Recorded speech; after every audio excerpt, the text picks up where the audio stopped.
The unemployment rate in our state is 3.3%. And again, I attribute that to building a good pro-business, pro-growth, pro-jobs environment that stimulates private investment, stimulates job creation. As you mentioned so very accurately, jobs are created by the private sector, not by government. And so you've got to create that environment that stimulates and encourages and helps, create a forum for that private investment. That's how we create jobs and get this economy growing. On the one side, we've got to have a growing economy, which we don't have at the national level right now. And on the other side is we've got to live within our means. We've got to control our spending. And the federal government has a responsibility to control its spending just like the states do, just like businesses do, like families. Look, we have got to not only balance this budget, we have got to live within our means on an ongoing basis.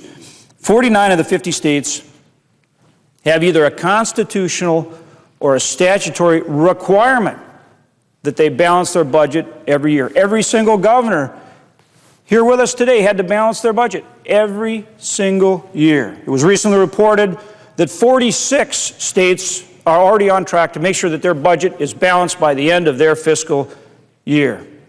Federal government needs to do the same thing. Look at our situation right now.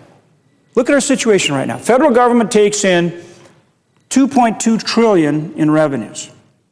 We take in $2.2 trillion in revenues, but we spend $3.7 trillion.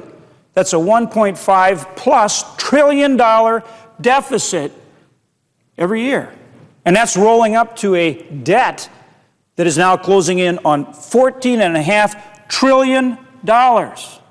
We've got to address this. Is not something we can hand off to future generations.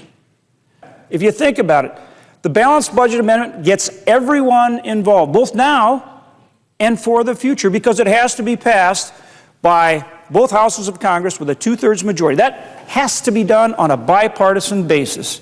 And then it goes out to the states.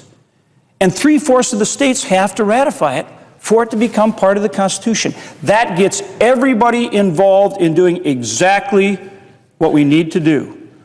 And that's getting on top of this deficit and this debt, both now and for future generations.